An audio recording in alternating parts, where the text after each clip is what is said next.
Hi everyone, my name is Ayushi Agarwal. My name is Yashwantika. My name is Samrit Singh. And my name is Trisha.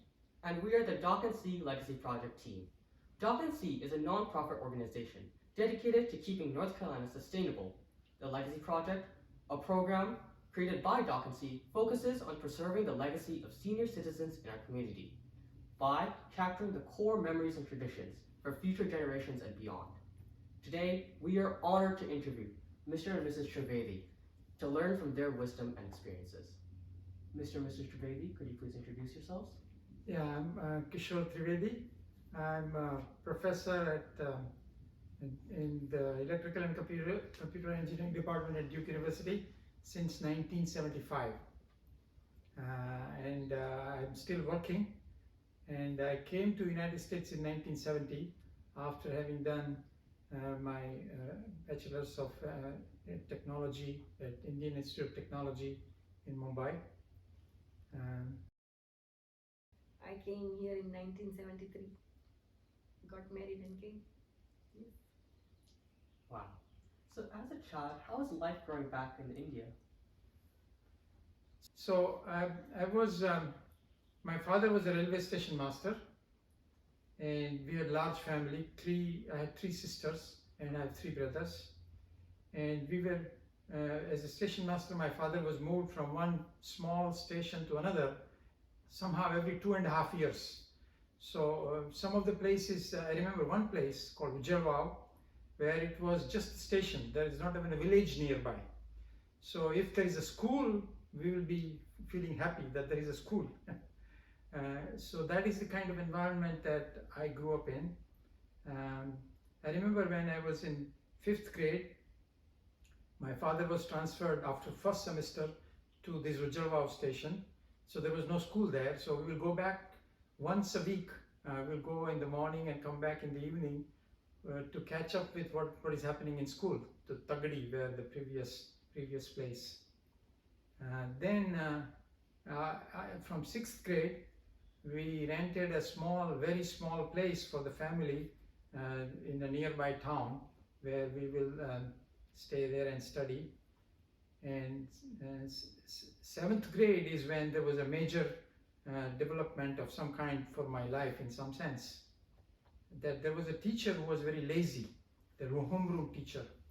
So he would actually read a newspaper while in the class, and I was expected to stand beyond the desk and teach. I don't know how that happened, why I was selected, I don't know. But since then I know I'm going to be a teacher. I did not know the difference between a teacher and a professor or whatever. But I was sort of, it was implanted in my head from that. So even if bad things happening to you may be good in the long run. What were your parents' occupations?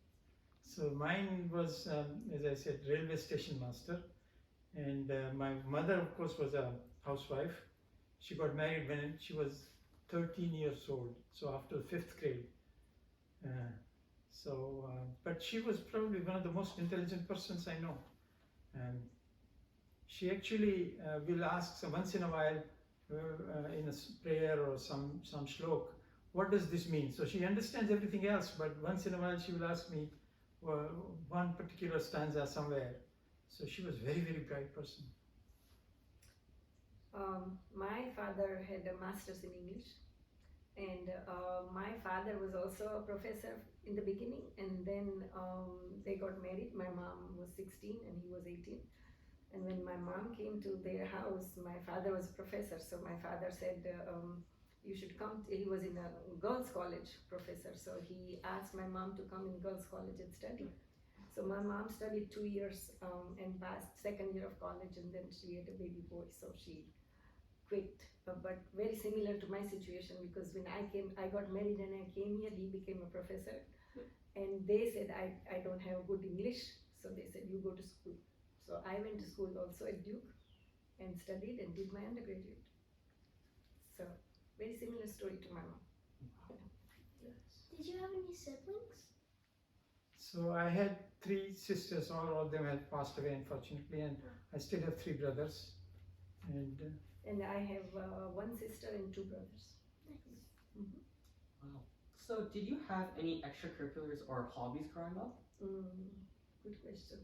Well, we were not supposed to do any dancing, or we were not supposed to listening to the Bollywood music or movies. Just have to study. So I don't remember any extra stuff we did. Any extra curriculum, I can't remember anything. Huh. No. Yeah, the same thing. The emphasis in lower middle class families was study, study, study. But when I went to ninth grade, we were in a small boarding because father was in a small station, so we were taken to a larger town where boarding, not in the sense of boarding school, boarding for underprivileged or out of town people who can stay there inexpensively, and there's a school, separate school, right? So that had a table tennis table. Oh. And it was a table with a portion of the table that had extra slack because it was broken or something, so it was a little higher up. So when the ball goes there, it's considered you replay, right? That kind of thing. So yeah, table tennis is what was my extracurricular activity at that time. Did you still continue playing table tennis? No, after I came to, then I went to, from that college I went to IIT, and IIT I didn't play anything. When I came to US as a graduate student, yes, we started to play badminton and later tennis. Wow. How did you and your parents enforce respectful behavior between you and your siblings? Still didn't get. It's a very good question, particularly when we have 7 of us, right? Each one was different. You are in the middle. And I was in the middle, and I was the one who was sort of least troublesome, right? So actually my parents never gave me any hard time. They always were nice to me, and they were nice to them too. But my brothers often felt that I'm the cause of their trouble, so they would hit me, both older one and younger one. But you know, this is very mild kind of stuff, yeah. But yeah, parents were into telling us how to behave well and so on.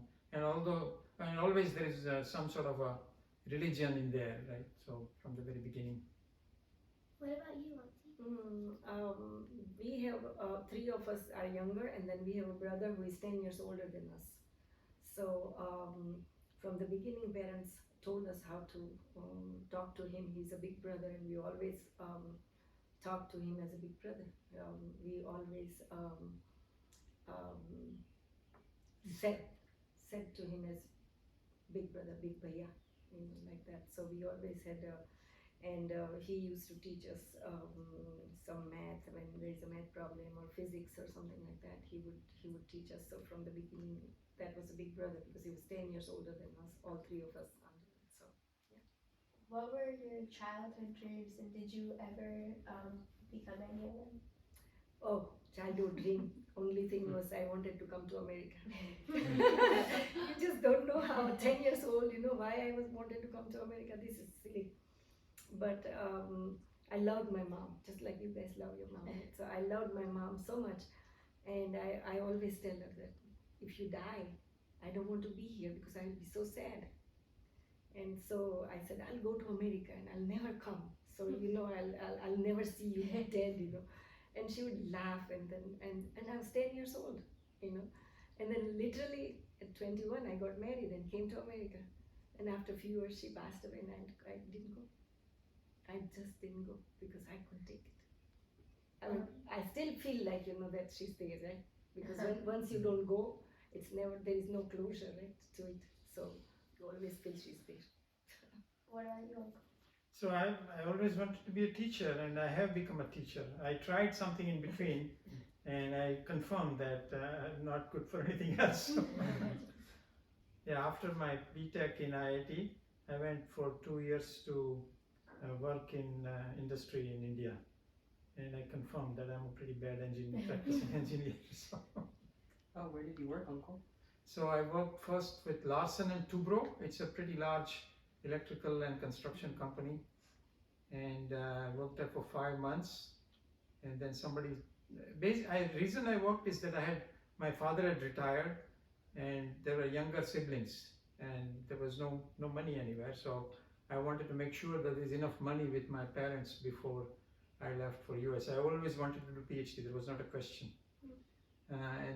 So somebody told me there is more money in IBM, so I joined IBM and worked for IBM for about 20 months. And after that, I came over here once I felt there was enough money for the parents. How did you learn basic life skills like cooking, cleaning, doing laundry, and who taught you? Good question. Mom, learn from mom. They always want us to watch when we are in vacation, or there was a chore always given to both sisters, not to brothers. In India, it's like that. The boys they come and go and do whatever, but girls have to learn how to make roti. At that time, anyway, at that time. Long time ago, I'm talking about 1960s when I was just 9-10 years old. And so both sisters in vacation, we have to do a lot of household chores, and mom would. So it wasn't really a vacation. It wasn't vacation but it was different, right? Studying and doing chores, they are two different things. So not that I liked it, but you have to do it. What about you? So as she mentioned, for boys in the family, learning cooking, etc., is not something that is expected or even encouraged or anything like that. But when I decided to come to US, I went to my mother, my sisters, my Bobby, that please teach me some cooking. And they would laugh at they could not get that idea that I will be in an environment where I will be needed to need to do that, and so they never taught me. So when I came to US, I somehow managed. It was difficult being a vegetarian. I'm talking about 1970, right? When you say you're a vegetarian, they will think you are from outer space, and so it was quite tough. And after 3 years, I got tired. I said that I need to do something else, and then I got married. But talking about cooking, it's very interesting. When we got married, she had a cookbook in Gujarati in her suitcase, and when she came to our home, right, and she was trying to hide it from my sisters because if they came to know that she has a cookbook, they will laugh at her, that, oh, you need a cookbook to cook. So they expected the women who get married and come, and they know everything about cooking and stuff. Like here, if you have a recipe book, everybody's happy that they have a recipe book, but there you need to know, right? So if you have a cookbook, that means you don't know how it's to a cook. joke, right? So at a young age, did anybody inspire you to become who you are today?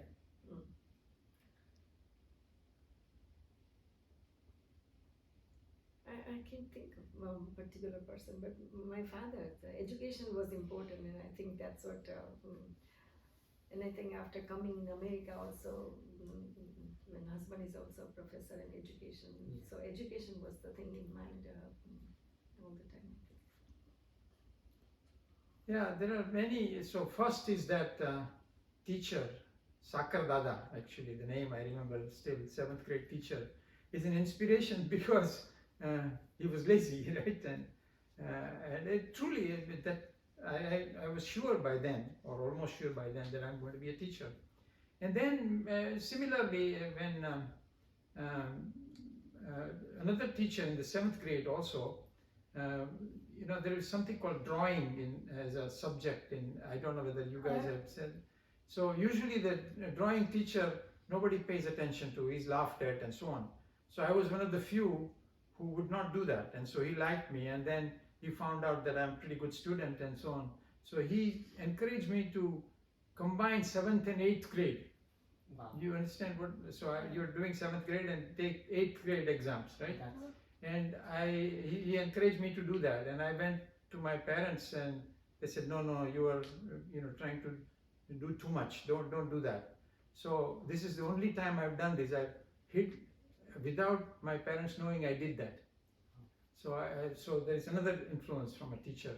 So teachers along the way, same way in the high school, teachers were very, very instrumental. And my older brother, he's just 1.5 years older than me, but he insisted that instead of playing, I study, right? Particularly when only two of us were there in the boarding that I mentioned in Bhavnagar. So he was my parent in some sense. And but another one that actually is very interesting. I just went to India in March, and I located this guy. So when I came to first year of college, it was called pre-university science. After 3 years of high school, I went to college, and this gentleman Ashok Bhatt, he was in my class at that time, and he's the one who told me about IIT. So we are from a small town, Bhavnagar. Nobody knows what is IIT or anything like that. He told me there is something called IIT, and we ought to apply for it. So both of us applied. I got in, and he didn't get in, unfortunately. And so he told me about that, right? It's a very, very important part in my life. And then when I joined IIT, he writes to me a letter, Ashok Bhatt, that your name came in the newspaper, Bhavnagar local newspaper, and I was number 3 in the university or something like that, and therefore I was eligible for National Merit Scholarship. Wow. And scholarship was very important to me, right, because we were pretty poor. And then I first tried to Bhavnagar College, and they said, yeah, we got the forms, but we returned them because we told them you're not here anymore, right? I was there for 1 year at Bhavnagar College. So I then tried to trace, how do I get the forms and the scholarship started? And believe it or not, I wrote to the Union Education Minister, Manmohan Chagla, this small 18-year-old from nowhere, Bhavnagar, right? And Manmohan Chagla actually wrote back to me, and it fixed my problem. So this Ashok Bhatt, one guy is influenced 2 different ways, right? And so, and at that time I must have thanked him, but I then forgot about no more connection. So this time I went there. It turned out by some hook or crook, I found out about him.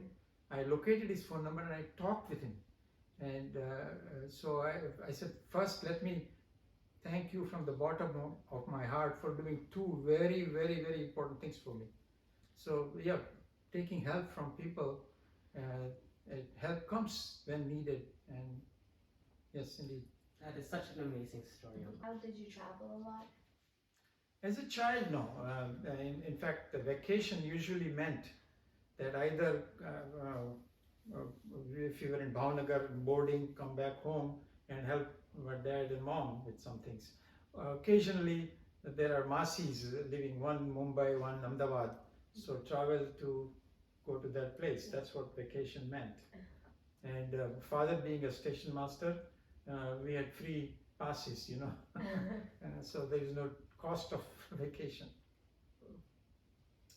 And we did travel some, just from Ahmedabad to go to Delhi and look at Delhi, you know, that Yeah. we got a chance. We got a chance for few things when we were little. We went to some mountains in Gujarat. There are some mountain places,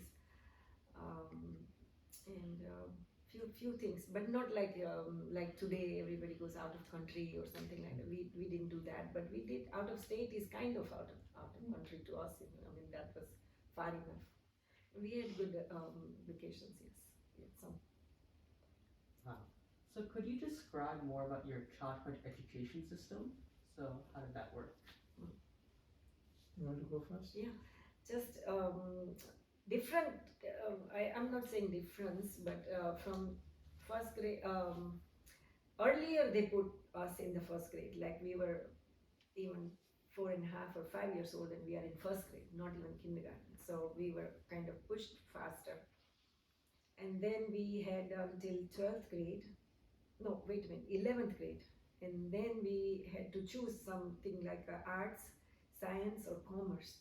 If you have arts, that means history and geography. You major in that kind of subject. If you have science, then you do chemistry and physics and things like that.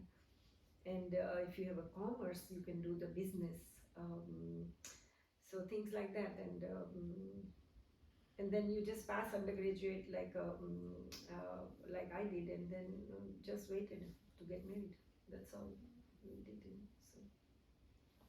Yeah, so as she described at that time, the small changes now. At that time in Gujarat, anyway, 11th grade was the SSC, the end of high school, and after that, when you go to college, there are three branches possible: arts, Choose. Yeah. commerce, and science. If you go to science, then at that time it was after pre-university, that is after first year of science or after second year of science, depends. Go for either engineering or medicine. And if you don't get that, then you go for BSc, Bachelor of Science. So most people go in engineering and few people go in medicine, and then other few people just do the Bachelor of Science, BSc. And at that time, the medium of instruction could have been all the way English if you are in a large town and you are you're elite in some sense, right? Whereas small towns or poor people normally go through vernacular, in our case Gujarati. Gujarati medium. So in my case, for example, in her case, all the way through BA, right, was in Gujarati, whereas in my case it was all the way through pre-university science. So for example, calculus was called Kalan Shastra, and physics was Padarth Vignan, and I remember even now what is intercept. You know, intercept. Yeah. Intercept is called Antahakhand. And so when I was to appear for IIT exam, it was all in English, right? And I didn't even have a book that had this in English. I had studied all this in Gujarati. So it was quite an experience to appear for the IIT exam. Now they are offering IIT exams, I think, in vernacular languages also.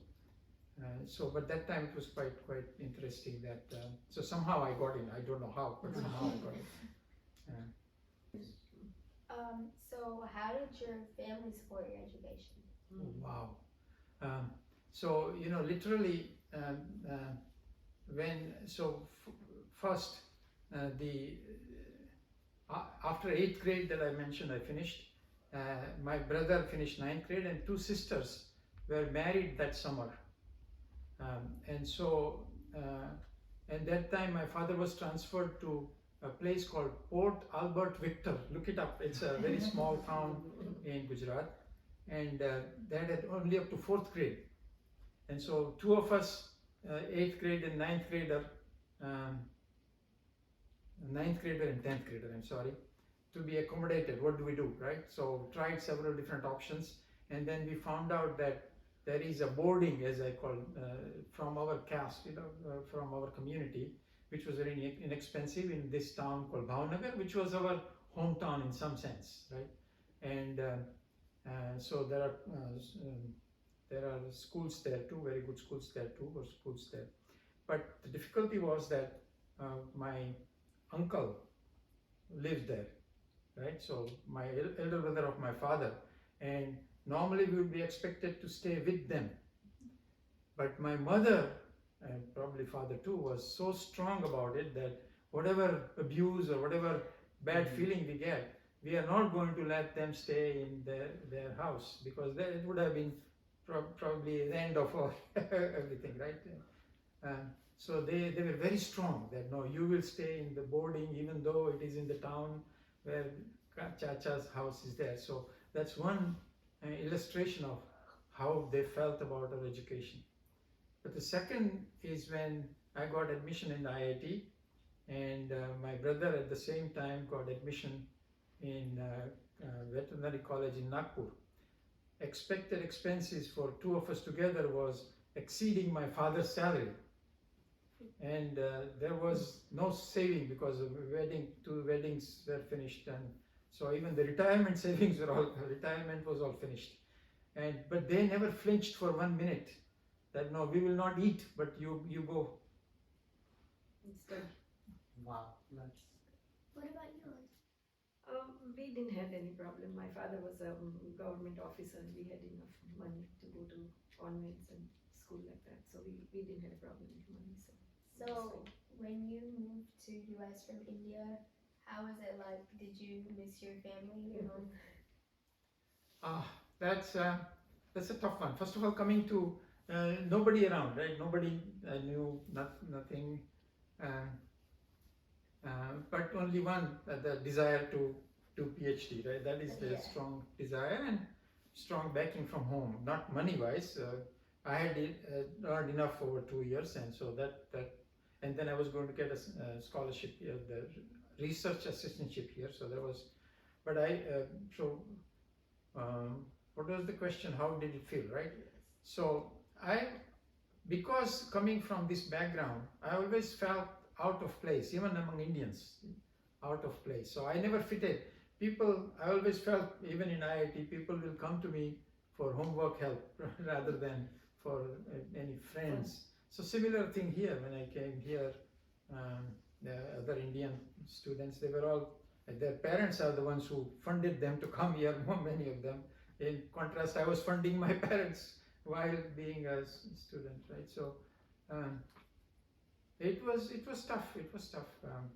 I became more confident, more social after I came here, becoming a more successful faculty member than anything else. What was the question?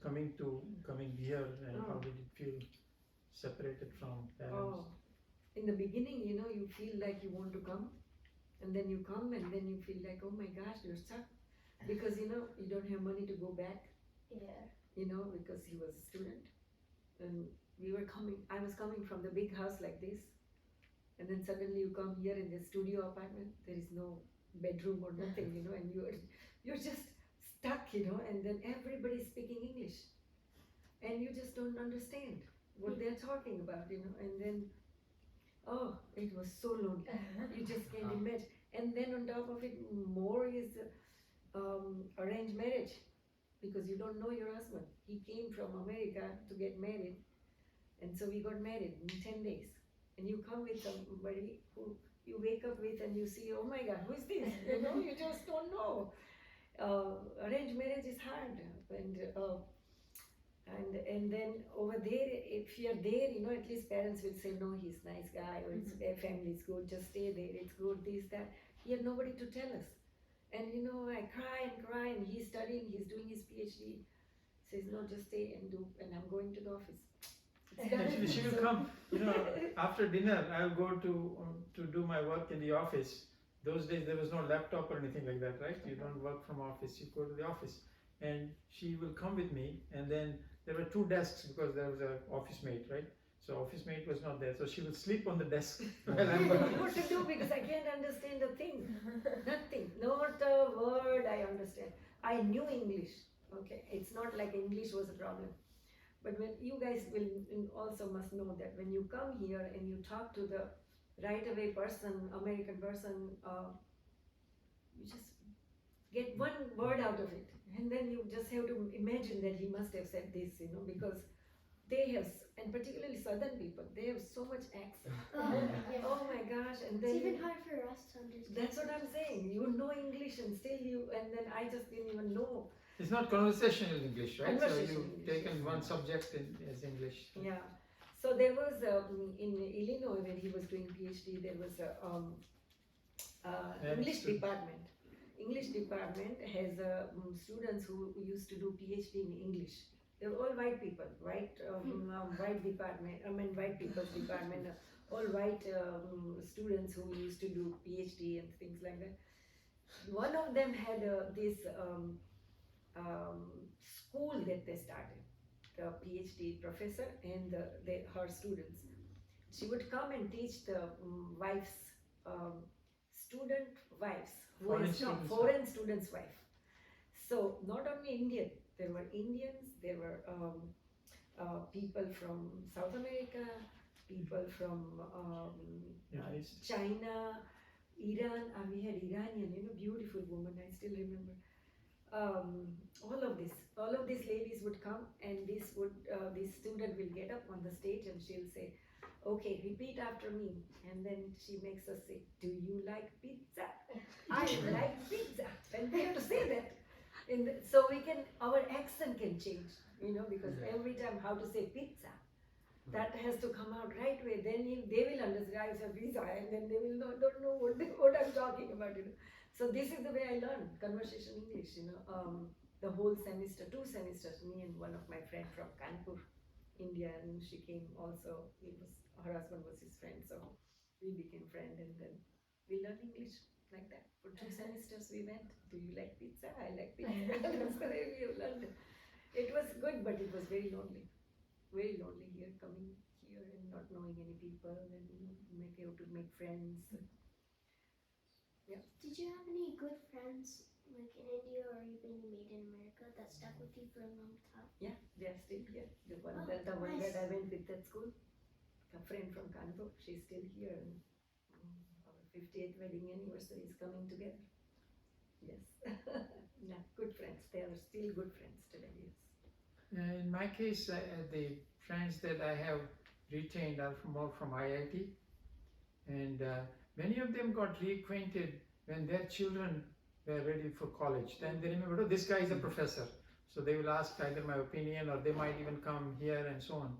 So we are well connected right now, maybe about 8 or 10 of my classmates from IIT. Beyond that, from Illinois to, but here, right, we have been here since 1975, so we have developed a lot of friends, long-time friends here. Some of them died recently, though. Dr. Vani and Dr. Shah, and so they were very close friends. They passed away. So what traditions are still being followed by you guys, which were taught to you by your family? So like praying every day as an example. Very good. You want? What traditions we are following? That have been like passed down. Yeah, that's a good question. But I think we have made. I mean, after so many years, we have made up our own traditions. It looks like I don't know what we are doing. In my family, we used to always on Saturday. In Gujarat, Saturday is associated with Hanumanji Dada, whereas in North it is Tuesday. But so Saturday evening prayer was a standard thing in my family when I was growing up. The second thing is that we used to do semi-upvas, semi-fast, that is you eat once on Saturdays. All males in the family turned out. Whereas she was used to Monday is Shivji's day, right? She used to, many young girls in India do fast on Mondays to get a good husband. Now, she failed to get a good husband, that's a different issue, but she did a lot of Monday fasting. But coming back to what she was saying, what we have established ourselves, in some sense, my mother was religious, my father not so, and in her case, neither of them. So we have established our own. So on Mondays we do a puja, two of us together for Shivji, and on Saturday we do with Hanumanji. And interest in scriptures, etc. Again, my mother had some, but not as much. And we have developed ourselves here, basically. When our kids started to grow up, how to communicate to them our culture and our heritage. That's when I got much more interested in doing that.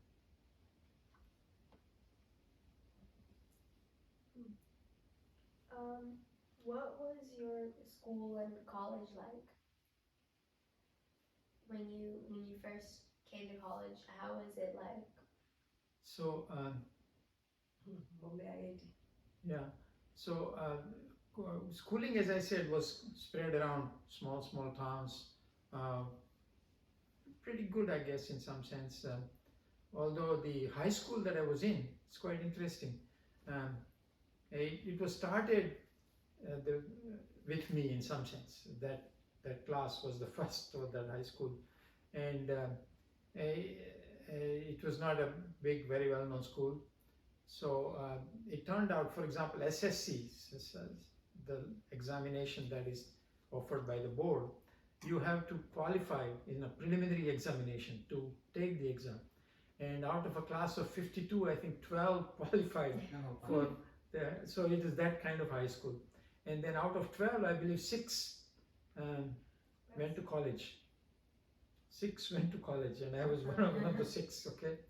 And so it's that kind, and that high school, another thing is that it didn't have any laboratory or anything like that, right? So if you want to go to science college in the future, or engineering in the future, or medicine in the future, you ought to take physics and chemistry as an elective in your final year of high school, right? But this was not offered in the high school, in this particular high school. And so I said, okay, I will prepare on my own. I need to take that. They said, but you need to certify that there is a laboratory here that you are taking this class with, and there is no lab here. I said, write down that I'm doing the laboratory because I'm going to do it, whether you like it or not. And they said, no, we can't do that. I said, then I will switch the school. And at that time, I would have been powerful enough to switch the school. So they said, okay, we'll write. So I prepared 2 physics and chemistry on my own, and arithmetic, special arithmetic on my own for my final year of school. I already told you the story of IIT after first year of science. And then in IIT, when I come in there, I am from the bottom, right? Because Gujarati medium all the way through and so on. But the very first test, and so actually you can divide at that time, IIT students among 3 groups maybe. One is the group coming from what is called senior Cambridge, that those who have done not only English medium all the way, but these elite schools in Shimla and Darjeeling and so on. So they know how to speak English well, they are from rich families, and so they look down upon you. Who the heck are you to come here in IIT? You don't belong here, right? That you don't even know anything, right? And then second group is probably there are some special classes you can do for getting into IIT, and so again from Bombay and these places like that. And third group, maybe very few like me, right? But the very first test was calculus, and this is common among all. It was 5 classes because there are 5 branches in IIT engineering at that time, and this was common. The first 2 years are common, so this was a common test for all 5. And the professor announced that I am the top in that one. And all of a sudden things change, people know all those senior Cambridge guys were at the bottom. They could do English well, but not calculus well and so on. So yeah, it was quite interesting experience. And you are? No, we had a simple college. I don't remember any of the experiences or anything. I mean, there is nothing as stood out or anything like that. The school I went to, we were 35 girls from 5th grade to 11th grade and together, and we graduated high school together, and out of 35, I think 15 or 16 are here, and we are still friends. It's a very good school compared Did to you go to a girls' college? We went to girls' school. My sister and I went to girls' school, but we went to regular college with both. But the school was girls, and these girls were some 15 or 16 are here, and we are still friends, and we have a group, and we once in a while meet also. That's So, nice. Yeah. Did you help out your family with their professions? Like you said, your dad was a railroad worker. Did you help him with that, or did you help around the house with chores and tasks? You did work with the railway station. So I even books, account books and issuing tickets, at the window and collecting tickets when people come. Whenever in summer when I go home from Bhavnagar boarding school, I would help out my dad, and to some extent my mother too. For example, in Tagdi, when we were to help financially, there will be something called cotton balls, not cotton. I don't know what they're called, with the cover, and you get in a big crate that stuff, and you open out and take out the cotton and you get some money. So the cotton plants, but the cotton flowers, the flower are dead from the outside, and inside there's cotton. It is opened like that. So you have to take out the cotton and throw away this one. Take out the cotton and throw away this one. So you do the chore, and the whole bag full of you do it, and then you get 5 rupees or something like that. So in the summer vacation they used to do that. Yeah, to get some money, that financial help in the family. So. Did you help your dad? No, I did not help my dad because he was working in the office, and no, we always worked as and being a girl, we always helped my mom. More to mom. Yeah. what was the first college you attended? So again? First college you attended? So the first college is this in Bhavnagar. For it's science, it's called Samaldas College, and actually in that building there is a plaque that Mahatma Gandhi was there in college, that college for 1 year, something like Oh, that. that's Wow. cool. So Some- was it a famous college? It's though at that time only college in Bhavnagar, right? And I don't remember the context under which, but Mahatma Gandhi definitely studied in that particular college. I don't know whether that building or not. So Samaldas College in Bhavnagar. So you asked about college, but I wanted to, somewhere I wanted to mention that I am a Trivedi, right? Yeah. And 3 is 3, right? And 3 is my favorite number. Me too. And this actually somehow it has actually happened. So for example, I was told that in Bhavnagar, whole Bhavnagar, in SSC is the board exam for the whole Gujarat, but they also give you the numbers in Bhavnagar. I was number 3 in Bhavnagar. Number 1 was that Ashok Bhatt, remember, who told me about IIT and so on. Then in pre-university science, I was number 3 in the university. Then I finished IIT, I was number 3 when we finished. So it's a lucky number. Yeah, 3, and I never felt that, why don't I get number 1? I felt 3 is good. 3 is good enough. Yeah, 3 is good, not good. Yeah. What about you, Auntie? No, it was a simple college and I didn't study much. I wasn't good student. So it's a I bad wasn't good student. contrast is I was always on the first bench. She always liked to sit on the last bench. And still today it is like that. I don't like to talk and I like to go back and sit there and listen if I have to. Otherwise I keep my eyes If closed. there is a Swamiji's talk, I will want to sit in the front row and she wants to sit in the front. Very different, not very much into studying. So looking back, what is the wisdom from your experiences of your childhood? Well, I really think if I have to go back, I should study good because, I could have gone more.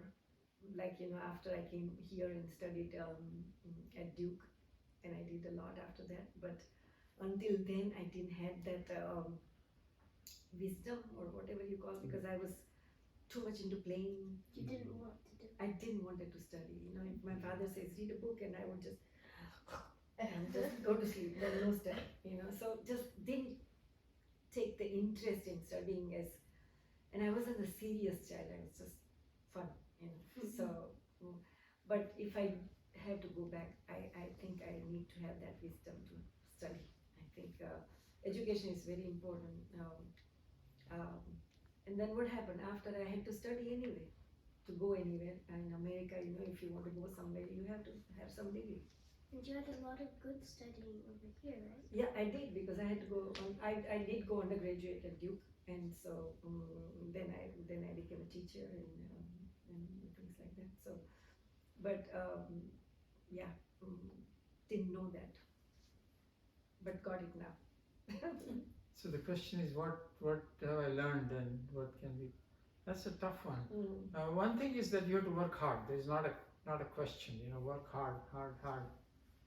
Second thing I've learned is that whenever you have a difficulty, seek help. And if help is available, take advantage of it. Pay attention to it. I would like to have spent less time just studying and to being more all-rounder in some sense. I would have liked to understand the scriptures and utilize them in daily life. I would like to have been kinder to friends and family. When I said that once to my grandchildren, and innocently my second grandchild, Kairu, second number, he said, but Nana, you already are kind. It's the kindest thing somebody told me. But yeah, being kinder would have been nicer. Wow. Well, thank you so much for telling us all about your childhood and young adult life. What is your area of expertise and why did you choose that field? Very good. So, it's computer engineering in a broader sense. And the reason for computer science and computer engineering is way back. My undergraduate degree is in electrical engineering from IIT Mumbai. And there my favorite subject was control systems, what is called control systems or control theory. But when I went to IBM to work in India, I was trained to fix computing equipment. Actually, I was an engineer to fix machines. And in that process, I was introduced to IBM 1620, which was a computer at that time. And I started to wonder, how does computer do its addition, subtraction, multiplication? And when I asked the instructor, he would say, you're not supposed to know that. You're supposed to simply fix the computer. And so that remained, the curiosity remained. And then when I started to, I worked for 2 years, right? In the second year when I started to apply, somehow I wanted to do computer science now. And so that's the reason for computer science. And I ended up actually with Illinois with a professor who was arguably the world's expert in what is called computer arithmetic. So I started my work in computer arithmetic, my master's thesis, and my PhD in something else, and came back for postdoc for again computer arithmetic. And in my mind, my best paper is in computer arithmetic. I have a division algorithm I've developed that we published in 77 or 78 or something like that. Subsequently, when I came to Duke, I came as an operating system person. I joined computer science department at Duke and with a secondary in electrical engineering. And so I came in as a operating, I don't know whether you know operating systems, right? iOS and stuff like that, right? And the other person teaching operating system was into queuing theory. Have you heard of queuing theory? Anyway, so I started to learn queuing theory with him. And then he had established this course of probability for computer science. And the year later, he left Duke and I was given that course to teach. I had never had a course on probability myself, except I audited once at Illinois. And here I was given a course to teach. And I took up the challenge and I found that there is no book along these lines. So you just use a regular probability book, but you're teaching computer science students. So I started to develop, look around and started to find examples that will fit in illustrating probability concept. So I was evolving these notes, if you will, that I will give to students. And the publishing representatives always keep coming to professors, right? What are you teaching? Do you, can we help you with a textbook, or are you writing something? I said, I'm teaching this course, probability for computer science, and there is no book. And so I asked me, what do you do? I said, I hand out these notes with some examples. So he says, can I take these notes? I said, sure. And this is, you know, way back, I had computerized it way back. I'm talking about 1976 or something like that, right? 1977 maybe. And the printing was also pretty bad. You know, Greek letter alpha would be done like this. It will print O, small o, and less than sign on top. That's how alpha is done, right? And so it was a very bad printout, right? And so somehow they took that, and a few months later they said, we want to sign a contract with you to write this book. The reason being that one of the reviewer was a very, very well-known mathematician, computer scientist called Richard Hamming. There's a code by his name, Hamming code. So he liked this, and I still have his notes, handwritten notes. He starts out by saying this is a filthy type font, and you know, because it was very difficult to read. But then he is very, very laudatory. So before I knew it, I was writing a book. And I ended up writing a book after 5 years, and that's probably the best thing I've done. And so that book was probability, queuing, and reliability and computer science applications. So subsequently there was an opportunity, and with NASA Langley and working with RTI to get into reliability. So I got into reliability, and I have stayed with reliability since that time. So I'm an expert in a sense on reliability methods, and more recently on software. And this is that original book published in 1982. Oh, wow. And I'm mostly known for this around the world. It has now a Chinese translation and many editions and so on. There was an Indian edition and Asian edition and so on. I can read my name on it. That's it. I can do book. That is my name In the preface, yeah. in the preface. Oh, so there's another interesting story. Original version of this book, my S stands for my father's first name, right? In Gujarat, we do that. So Sridhar Bhai.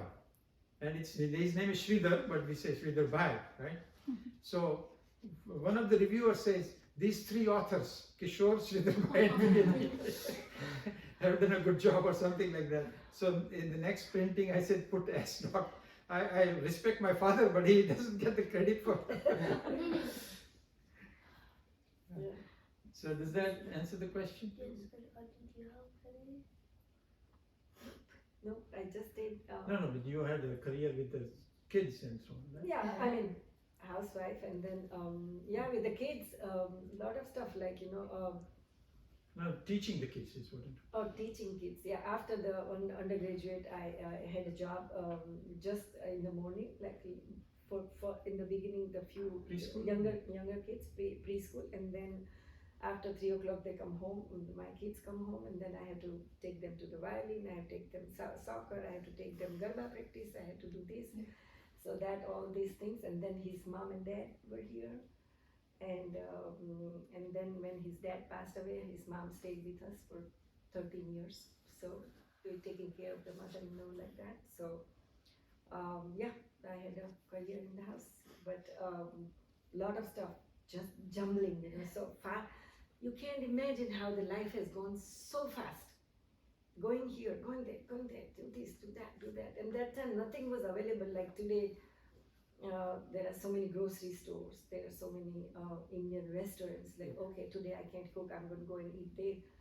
There was no Indian restaurants, there were no grocery stores. In the beginning in 70s, there was no grocery store. Somebody was keeping the groceries in their house. You would just go and buy the dal and stuff from there. So things like that, you have to, living in America and making your Indian household, It was much more different. difficult. Yeah, we used to go to Jackson Heights in New York Yeah. to stock up for dal and masalas for 6 months. Wow. And the closest Indian restaurant was in Washington, D.C. It has been different when people come now. It is so different. So Actually, actually- where were you when you said it, the closest Indian restaurant was in? Right here in Durham. Really? In Durham, there was nothing there. There were In the 5. same house? No, the there house, was this is the different third house. house. No, So- second. Yeah, we were, first when we came in, we were in an apartment. Apartment So for a that- year, that- yeah. Yes, house, a year and a half or so. Then we bought our first house, which was not too far from here. And then this is built. This is an area, the lots are developed by university. And so we bought the land from the university, and the house is built to, we got the contractor and our own plan and so on. Each house in this area is like that. And 36 years old, these houses. So you used to travel all the way to Washington D.C. from here. Get it from Okay, here. if you want dosa or We wouldn't go though, I mean, if we are there, we would do it, but otherwise we wouldn't So- go. We just do it at home, whatever. So quite interesting, when we have candidates coming for faculty, when we're recruiting for faculty, so we take them for dinner somewhere, right? Yes. So they will all want to go to Angus Barn, the steakhouse. That's the only nice restaurant. They all have steak. I'm paying the bill.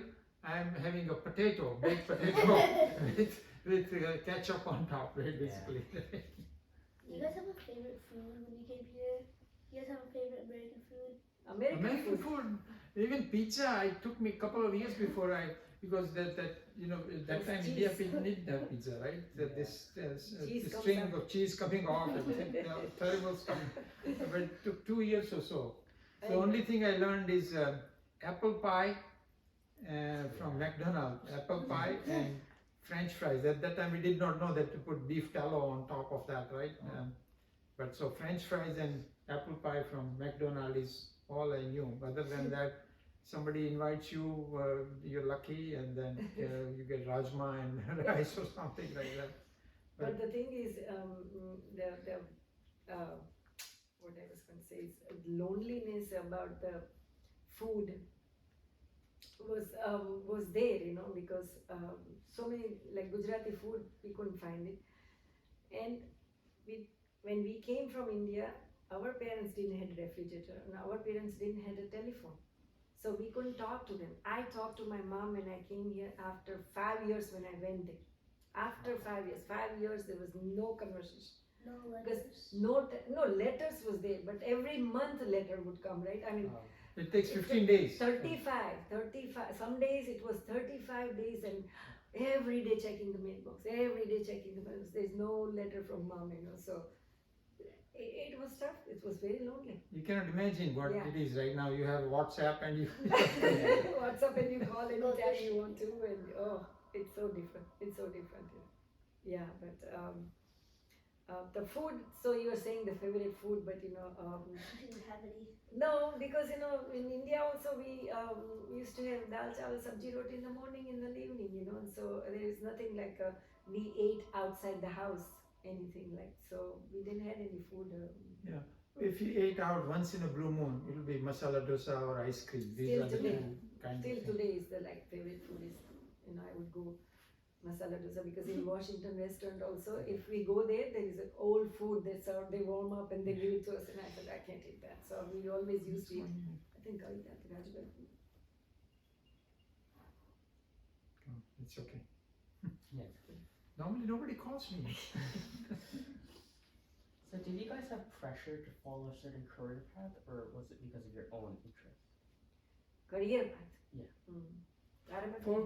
Yeah. For me, see, my father dropped out of high school to get a job, right? And nobody around was educated enough to tell me what to do. So they just, whatever I decided, they would support me to the fullest.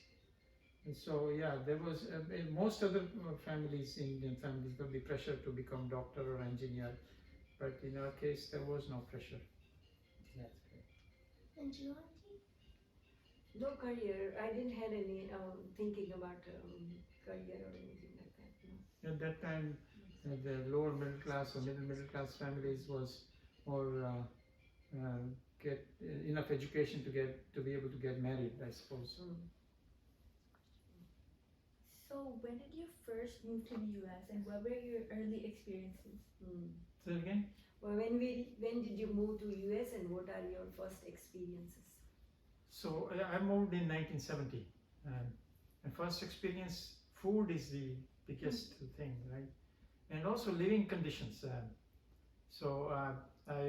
After a while I found out that you get a good rooming house. Have you heard of rooming house? Where in one single house there'll be, each bedroom has maybe 2 people per bedroom, and you have a shared kitchen and shared bathrooms and everything.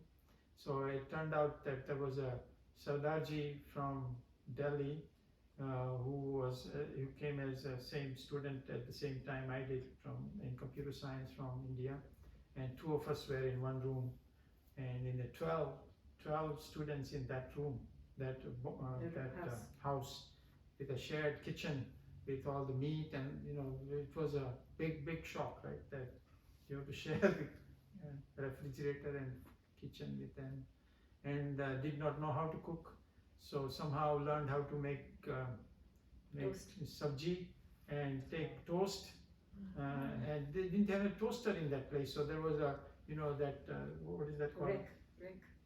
Little rack on top of stove to make the toast, and use cheese, and so cheese, toast, and sabji, and slowly found out that maybe you can make a dal. No egg bhujia? What? No bhujia with like eggs or anything? Eggs, or we never ate because we are vegetarians, and eggs in Gujaratis we don't eat eggs also.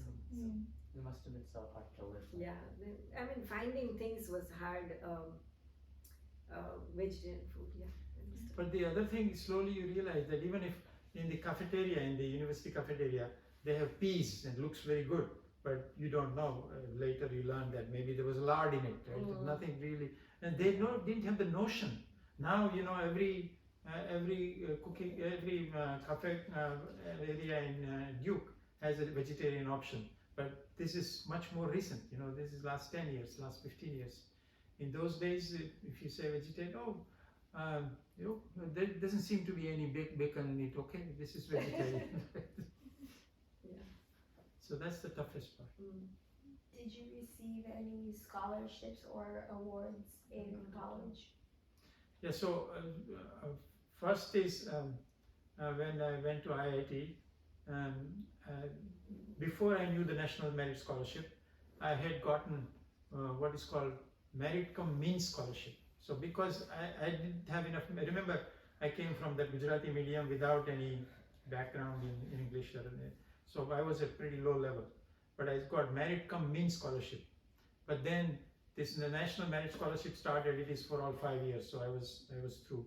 When I came here, it was with a what is called research assistantship, which is type of scholarship, either teaching assistantship or research assistantship.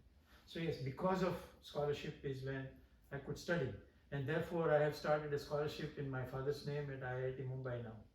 No scholarship. But in a sense, that is scholarship. We went to Duke. So the Duke had when once a person become professor, their children, spouses can go free undergraduate study. Wow. So then he said, "You don't know English, so why don't you just study?" And so I said, "Okay." And then I realized I was 24 years old and I'm studying with 18-year-old boys and girls. But I went there and it was all free. So you can say that I did study. And what about your awards? Did you ever receive Awards. any awards?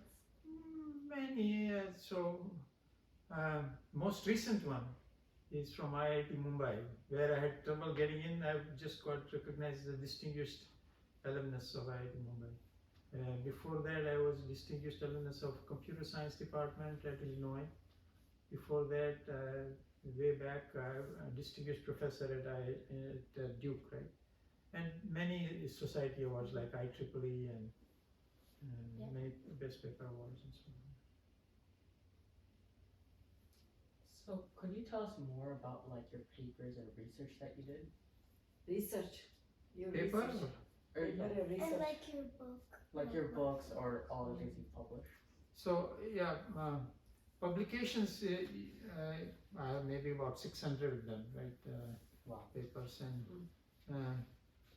and you these days it used to be the people count the number of papers, right? But now it is the citations. How many people actually citing your work in their papers? So there is an index called H index. Have you heard of that? No. So first of all, they catalog all your publications. If you go to Google, something called Google Scholar, it keeps track of it. So for example, if you go to my Google Scholar page, the top publication would be this one because it has more than 5,000 citations, for example. And then it will list one after the other, books, papers, etc. And so the H index is, so if your H index is 15, what it means is that you have 15 publications that are cited more than 15 times. Do you hear that? Yeah. So, and these days, this H index is considered to be some sort of a measure of your quality of research or whatever. So mine is 111. It turned out again 3 ones, right? And normally a full professor will be about 45, right? So that gives you an idea. And they also rank you by what number you have in the world in this area and so on. So I think mine is maybe 150 or something like that, and maybe 90 something in US or something like that, right? So that gives you some idea. But you can say many, apart from books, many interesting papers. But books is my main output in some sense. I have many books, and this is the first one. This is still the most important one. Most recent work I have done is on software, basically how to make software more reliable. Oh. And within that there is something called, have you heard of aging? Have you know what is aging is, right? What, Yeah. people age, right? So hardware also ages, but there you normally find statement in many places that software does not age like hardware. right? Mm. Well, our work is on software aging. Software does age, and if you age, then there is this normal thing that people do, which is called preventive maintenance. Have you heard of that?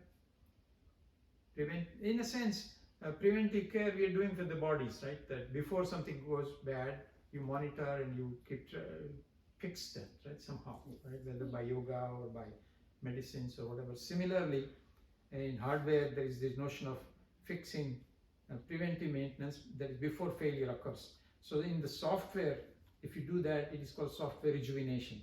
So one of my recent books is on software aging and rejuvenation. And this is a very exciting field by itself. And I'm considered probably the number one or number two man in the world in that particular field. Is that more than enough? You went to school in US and in India. Yes.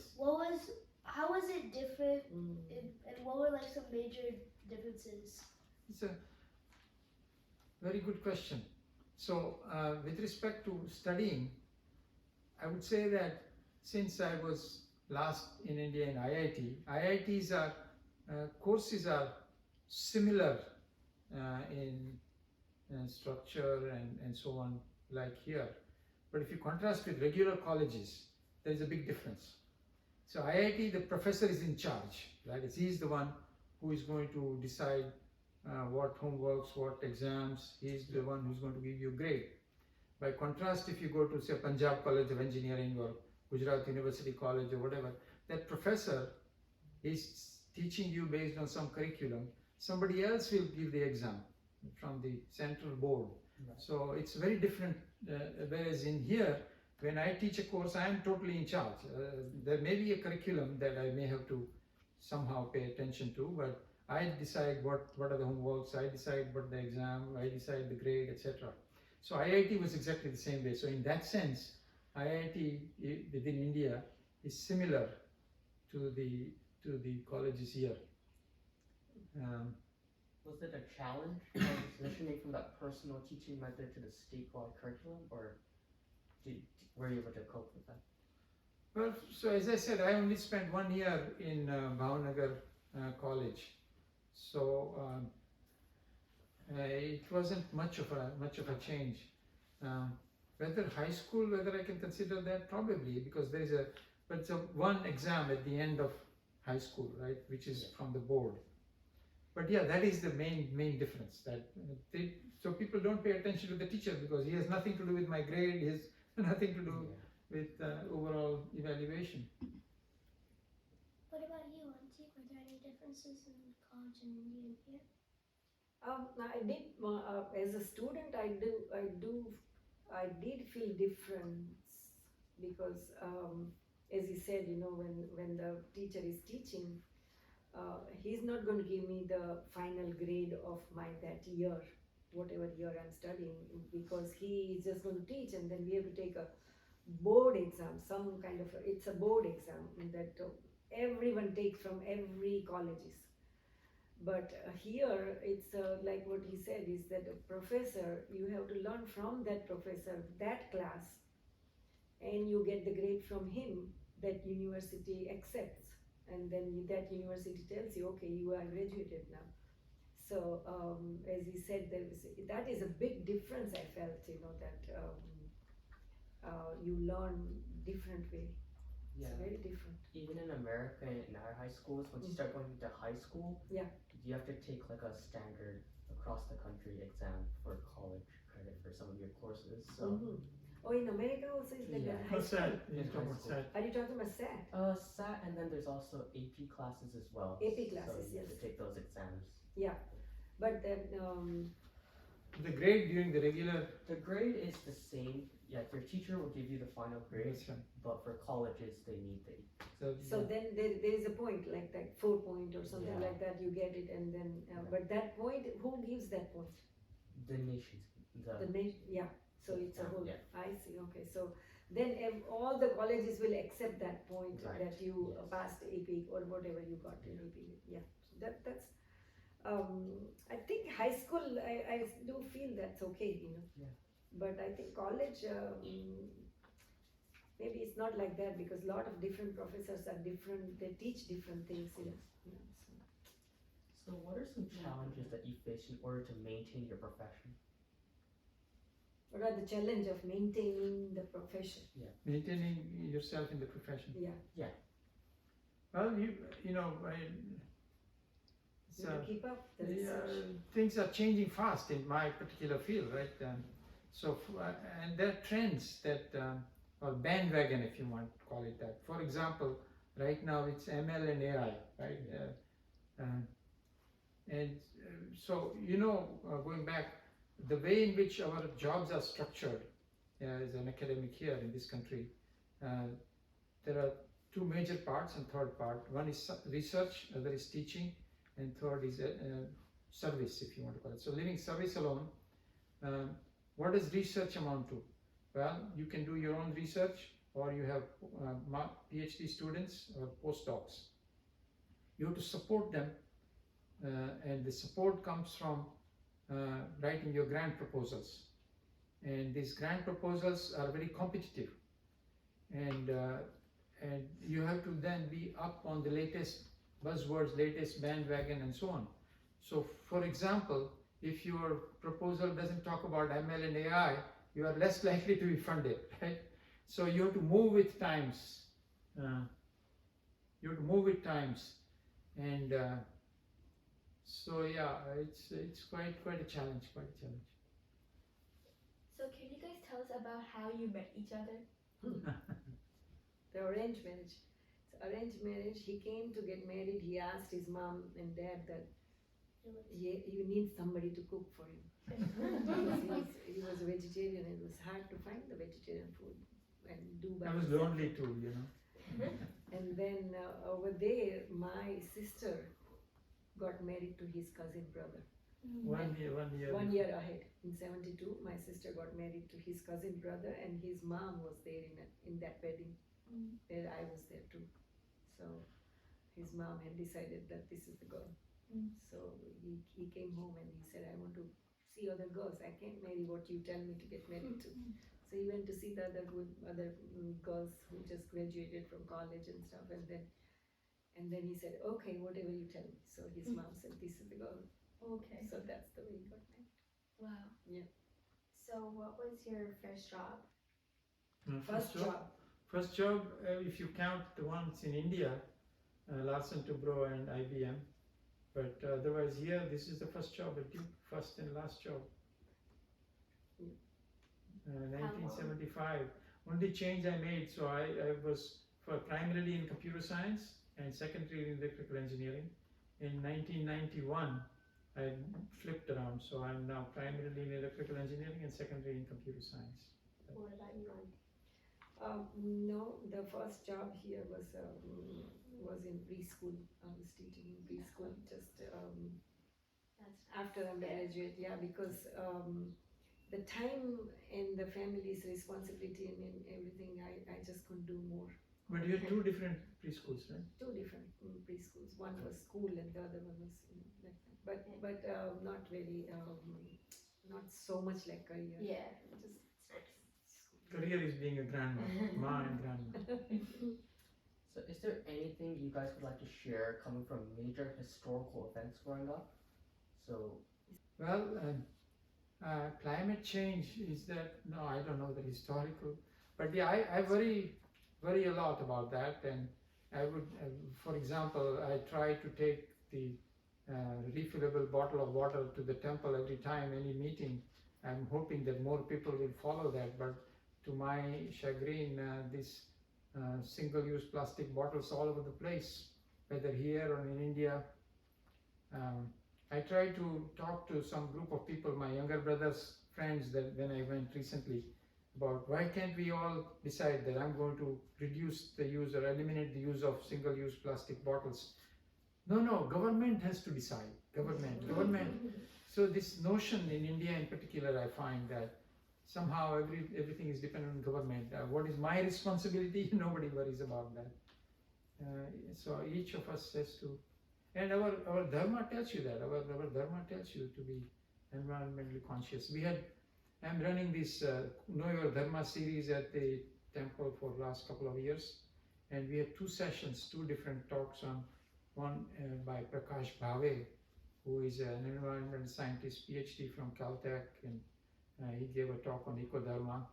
And then we had Anuga Kalvade giving a talk also on Ecodharma. So I'm very concerned about that. Yeah. That's amazing to hear how you're doing so much for the environment. Pardon? Yes. It's amazing to hear how you're doing so much for the environment. Well, I'm not doing as much. I should do more. We should all do more. We should all do more. But it should come natural. To me, it is natural that I want to reduce the use of resources. I want to recycle is the last thing, right? Because I've been told that only 5% of what we recycle actually gets recycled, actually gets useful. So don't feel so great, oh, I'm recycling. Of course, you must do that. Yeah. But before that, why don't you reduce the use of resource? Why don't you? And I can give many instances. So, for example, I used to always take my own coffee cup to get a latte. I like latte because I like hot milk with coffee, right? That's. But when the COVID started, I can't do that. They won't accept that, right? So I found out, okay, there's a sleeve that they put on the cup, right? Yeah. So I can reuse the sleeve. So you can find simple ways, right? Simple ways to try. I don't know it affects the whole world, but it helps me that I'm trying to do something. So I would like young people, old people to all think about this and actually implement something to reduce the use of resources. So how many grandchildren and children do you have, and like what do they do? So we have 2 daughters. The older one is an MD, an epidemiologist, and she's currently a medical officer in one of the counties in California, near San Francisco. And the younger one is a professor in management. Actually, she does business ethics. Corporate social responsibility. Her PhD was in corporate social responsibility. She just got a tenure last year, and she just got an award for phenomenal teacher. Wow. So she's better teacher than I am. And I'm very proud to say that. Very proud to say that. And we have 4 grandchildren. They both are married, and they both are married to Hindus. Yeah, so Hindu and Jain actually, to be correct. So older son-in-law is a lawyer, and he's very much into environment. He used to be part of the Sierra Club, the governing board, and so on. And the younger son-in-law is a software engineer and one of the top persons in a company called Palantir. And he works with Biden. He was offered, for example, the position of Chief Technical Officer of National Security Agency at one point. He denied that. Wow. So he's a very, very smart fellow. He's probably the smartest guy in our, although he has the least number of degrees. He only has a bachelor's degree. The rest of us have all graduate degrees. And we have 4 grandchildren, 3 boys and 1 little girl. Yes. Oldest grandson is 14. And then Youngest youngest one is is 5. Oh wow. What do you miss about India? Do you miss anything Very good question. other than like your family and friends, all that? Family, friends, food, culture. But now things over these years have changed, right? So we have a lot more culture available here now, a lot more religion possibilities available here now. But still, that land has something special. We always stuck at the time we left, so we are still thinking it's that, but when we go and we see so many people, we feel like, oh my gosh, what is happening? And then it's climate changing, it's so hot in India. So But it's both but have. we still love to. Yes, We still of love course. to. I don't have my parents, his parents, but we still love to. Yeah, we also go and make sure to visit our. It's, I'm sure you are, but we have been here 50 years. Still, we feel like, that's ours. Yeah. And we feed back by funding Ekal Vidyalaya and Akshay Patra and many such organizations to feel connected somehow. That's amazing. So what values do you guys live on and absolutely do not compromise? So again, What What values values? do you guys live by? What values we live by and not compromise anything? it's a very tough question. Mm. Well, sincerity and honesty and kindness. And feel equal to everybody's equal. That's what you have to feel with the people, different color, different race, different. I mean, because we are different doesn't mean that's what we are feeling, but we have to feel and behave the same way with everybody. Cannot be because they are different, so they are different. Yeah. It's not like that. But the key notion of our dharma is that God is everywhere, in each and everything, each and every one of us. So that particular thing, I think it informs us all the way through life. I remember once, there's a friend of mine, Veena Men, she knows Veena Mendiretta. And so somebody else was asking her, that, how do you know this famous guy? Were you his student? He says, no, he talks to everybody. That's the kind of thing I think is coming from within. That there's a young student who is not very, well published or whatever. He or she wants to talk with me, fine, I listen and gives any advice if possible, learn something if possible. Because everyone is divine, everyone is, so I think that is something that ingrained in us and we just have to invoke that. And on a closing note, what message would you guys like to give to future generations who will be watching this interview? I think this, this message that of, which is conveyed by our greetings such as Namaste, for example. What does Namaste mean? Do you know what Namaste means? Can I ask a question instead to you? What does it mean? Like greetings. But what is that? What? Taking blessing, giving Pardon? blessing, taking blessing, giving blessing. Okay, so the literal meaning is, it's two words there, Namaha and Te, right? Namaha and Te. Namaha means bowing down. Te is to you. I'm bowing down to you. That's literal meaning, right? But deeper meaning is that divinity within me salutes the divinity within you. Now that is so deep, right? So acknowledging that divinity is in you, Bhagavan is in you, Bhagavan is in me. And similarly, the greeting that I often like is Hari Om. Have you heard of that? Hari Om? Yes. Right. So the word Hari is one of the names of Bhagavan Vishnu, right?